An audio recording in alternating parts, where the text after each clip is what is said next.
देख कुणाल ऐसी सोच वीडियो में और पड़ गया। देखने के लिए चैनल को सब्सक्राइब उसे करें लगा कि प्लीज। अगर वो रागिनी को सब कुछ नहीं बताएगा तो शायद वो उससे दोस्ती नहीं करेगी। अपने नए क्रश को खुद से दूर जाते रोकने के लिए कुणाल ने उसे आवाज दी, रुको बताता हूँ, सब कुछ बताता हूँ। अनिका जैसे उसी पल का इंतजार कर रही थी वैसे ही वो तुरंत रुक गई। अनिका की धड़कनें तेज हो चुकी थी, मगर उसने अपने आप पर संयम रखा था क्योंकि वो नहीं चाहती थी कि कुणाल और किसी को भी उसके बारे में कुछ भी पता चले। पिछले 6 सालों से अनिका को बस इसी पल का इंतजार था कि कहीं से उसके बेटे की कोई खबर मिले। तुरंत अनिका ने अपने पर्स से सनग्लासेस निकाले और तुरंत पहन लिए। वो नहीं चाहती थी उसकी आंखों की नमी कुणाल देखे। लेकिन कुणाल ये देखकर और टेंशन में हो गया। उसे लगा कि अनिका वहां से निकलने की तैयारी में सनग्लासेस पहन रही है, इसलिए वो टेबल से उठकर अनिका के पास गया और आसपास देखने लगा, मानो चेक कर रहा हो कि कोई उनकी बातें सुन तो नहीं रहा। और फिर उसने धीरे से अनिका को कहा, देखो रागिनी, मैं सच नहीं जानता कि उस बच्चे को क्या हुआ। दरअसल वो अनिका के पापा गौतम ने ही उसे किडनैप किया था। बस वही जानते हैं कि वो बच्चा इस वक्त कहाँ है। ये सुनकर अनिका पूरी तरह से टूट चुकी थी। उसे शक तो था कि उसके पापा उसके बेटे की किडनैपिंग के पीछे थे, मगर आज कुणाल के मुंह से ये सुनकर उसे यकीन भी हो गया।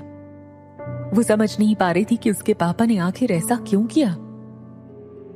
कुणाल जो अब तक अनिका के पीछे खड़ा हुआ था, उसने अनिका के कंधे पर हाथ रखा और फिर धीरे से वो उसके सामने आया। अनिका जो अपनी शौक में थी, वो कुणाल को सामने देखकर बिना कुछ बोले बस यहां वहां देखने लगी। अनिका की इस नर्वसनेस को देखकर कुणाल ने पूछा, क्या हुआ रागिनी, तुम इतनी नर्वस क्यों हो?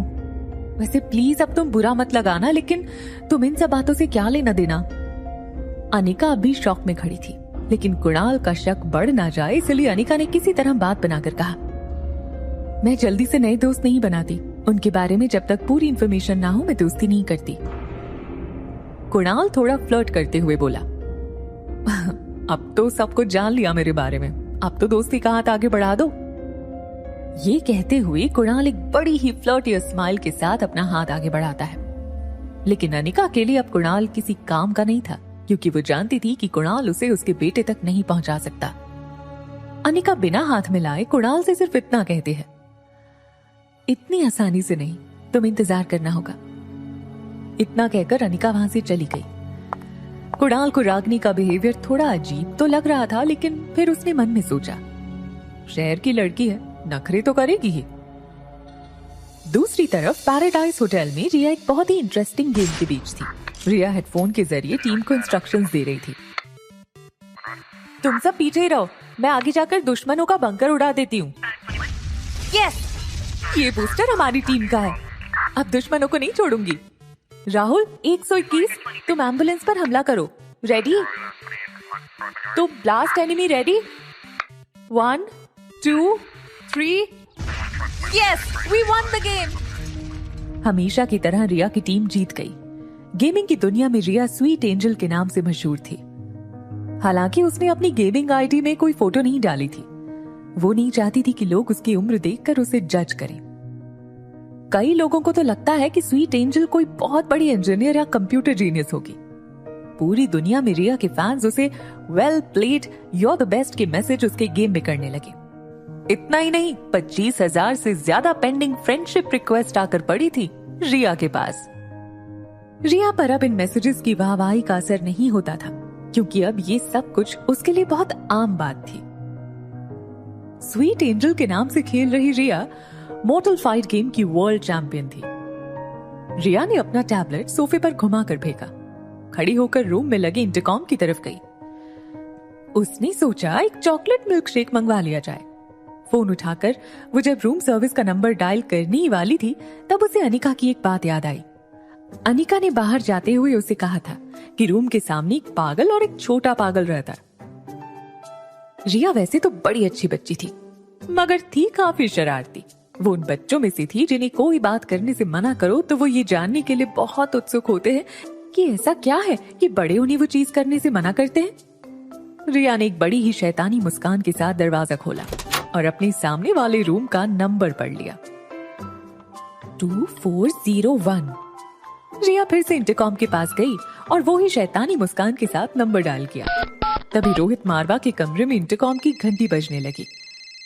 रूम में इस वक्त सिर्फ सनी और आर्यन ही मौजूद थे।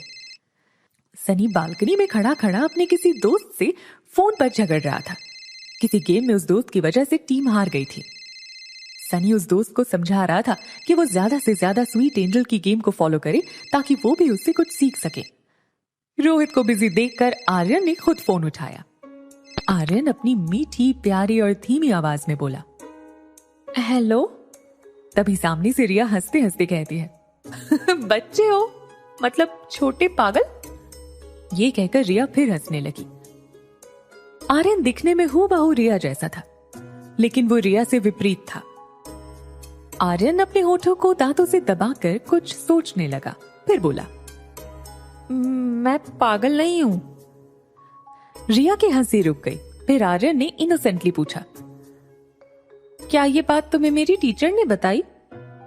ये सुनकर रिया सोच रही थी कि मॉम ने सच ही कहा था, सामने सच में दो पागल रहते हैं, ऐसा उसे लगने लगा था। रिया को अब और ज्यादा शरारत सूझी। उसने आर्यन को छेड़ते हुए कहा, अच्छा तो तुम्हारी टीचर भी ये बात जानती है?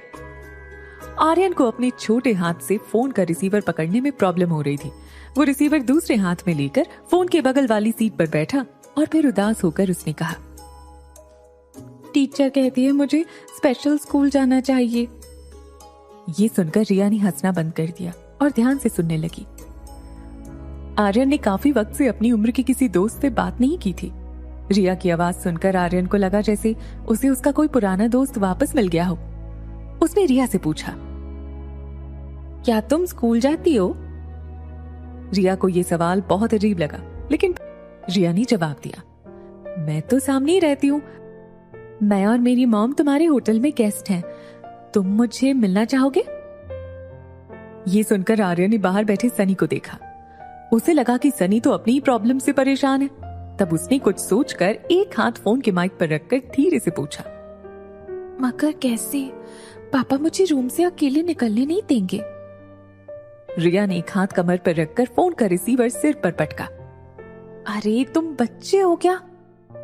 देखो तुम ठीक 15 मिनट में मुझे नीचे होटल की लॉबी में मिलो। मैं मम्मी को फोन करके बोल दूंगी कि मुझे पिज्जा खाना है, इसीलिए हम नीचे जा रहे हैं। वो जब आए तब तुम उनसे भी मिल लेना और हमारे साथ पिज्जा खाने भी चलना। अच्छा बाय, अब मैं फोन रखती हूँ, तुम 15 मिनट के बाद नीचे मिलना। तभी आर्यन थोड़ा कंफ्यूजन में अपना सिर घुसे जो उसने अनिका को भेज दिया। कुछ ही पल में आर्यन अपने कमरे से ब्लैक जीन्स और ब्लैक टी शर्ट पहनकर बाहर निकलता है। उसने देखा सनी अब भी कान में हेडफोन डाले फोन पर बिजी था। आर्यन में इतनी हिम्मत पहले कभी नहीं आई थी। उसे पता था रोहित को पता चला तो बहुत स्ट्रिक्ट पनिशमेंट मिल सकती है, मगर नए दोस्त और बाहर पिज्जा के लालच से उसे रिस्क उठाने की हिम्मत मिली। आर्यन दबे पांव मेन डोर तक गया। सनी को पता ना चले इस तरह दरवाजा धीरे से अनलॉक किया और सनी की ओर देखते हुए आर्यन रूम से बाहर निकल गया। अपने रूम के बाहर अकेले कदम रखने पर आर्यन का कॉन्फिडेंस और बढ़ गया। उसे अपने आप पर इतना विश्वास पहले कभी नहीं आया था। आर्यन की नजर सामने वाली स्वीट 2402 पर पड़ी। उसे लगा प्लान में थोड़ा चेंज होना चाहिए, क्यों ना वो और उसकी नई दोस्त यहीं से साथ चले। आर्यन कॉरिडोर में आगे बढ़ा। वो रिया के रूम के दरवाजे तक पहुंचा। उसने हाथ ऊपर करके डोरबेल बजानी चाहिए, लेकिन वहां तक उसका हाथ ही नहीं पहुंचता था, इसलिए उसने दरवाजा नॉक करने का सोचा। वो नॉक करने ही वाला था कि तभी लिफ्ट खुलने की आवाज आई। आर्यन का दिल डर के मारे जोर जोर से धड़कने लगा। उसने सोचा कि अगर रोहित ने उसे इस तरह रूम के बाहर देख लिया तो पता नहीं क्या होगा। आर्यन डरता हुआ मुड़ा और लिफ्ट की ओर देखने ही लगा था कि तभी उसने देखा कि लिफ्ट से अनिका बाहर आ रही थी।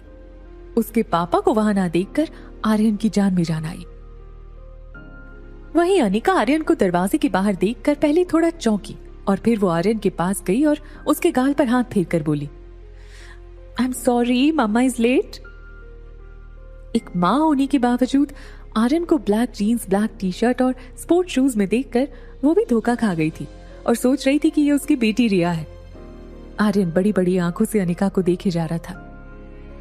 उसने पर्स से रूम अनलॉक करने के लिए कार्ड निकाला, साथ ही पर्स से अपना मोबाइल भी निकाला। कार्ड को लॉक सेंसर पर लगाया और एक हाथ से मोबाइल चेक करने लगी और इसके साथ ही वो आर्यन को रिया समझकर प्यार से डांट भी रही थी। इस तरह तो सामने रोहित मारवा खड़ा था। रोहित और अनिका की नजरें एक दूसरे से मिली, लेकिन दोनों में से किसी ने कुछ नहीं कहा। आर्यन का सर अनिका के कंधों पर झुका होने के कारण रोहित को आर्यन का चेहरा नहीं दिखा। अनिका आर्यन को थपकियां देते हुए लिफ्ट से बाहर की ओर निकल गई। रोहित बस अनिका को जाते देख रहा था। ऐसा लग रहा था मानो रोहित अभी आर्यन को अनिका की गोद में देख लेगा। आगे चली जा रही अनिका को कुछ एहसास हुआ तो वो चलते हुए रुकी और फिर टर्न होकर रोहित की ओर मुड़ी। उसने देखा कि रोहित उसको घूर रहा था। अनिका के मुड़ के देखने पर रोहित को एहसास हुआ कि वो अनिका को एकटक देखे जा रहा था, इसलिए वो थोड़ा एम्बैरेस होकर यहां वहां देखकर खांसने लगा और हड़बड़ाहट में लिफ्ट के अंदर चला गया। रोहित को अपने आप पर गुस्सा आ रहा था। उसे लगा कहीं अनिका को गलत सिग्नल ना मिले। तभी लिफ्ट के बाहर से कोई हलचल ना होने के कारण रोहित को लगा कि अनिका अब चली गई होगी। कंफर्म करने के लिए उसने लिफ्ट के बाहर सर निकालकर चेक किया तो देखा कि अनिका अब भी वहीं खड़ी थी। रोहित ने झटके से अपना सर वापस लिफ्ट के अंदर ले लिया और फटाफट सीधे टॉप फ्लोर का बटन दबा दिया। अब तो उसे अपने किए पर और भी पछतावा हो रहा था। उसने अपना हाथ जोर से लिफ्ट की दीवार पर दे मारा। स्टील के दरवाजे होने की वजह से रोहित के मुक्के की गूंज पूरे होटल में सुनाई दी। टॉप फ्लोर आने पर लिफ्ट का दरवाजा खुला तो रोहित ने सामने देखा कि black jeans black T shirt पहने रिया लिफ्ट का इंतजार करते हुए खड़ी थी। रोहित, जो पहले से थोड़ा डिस्टर्ब था, उसने रिया को आर्यन समझकर कड़क आवाज में डांट दिया, तुम फिर यहां खड़े हो? रूम से अकेले बाहर नहीं निकलने को कितनी बार बोला है मैंने? Why don't you listen to your dad? Dad? ये शब्द सुनते ही रिया की आंखें चमक उठी। उसका पूरा चेहरा उसकी स्माइल से भर गया था। अपने अंदर की सारी ताकत जुटाकर वो खुशी के मारे जोर से चीखी और बोली, डैड, आखिर आपको ढूंढ लिया।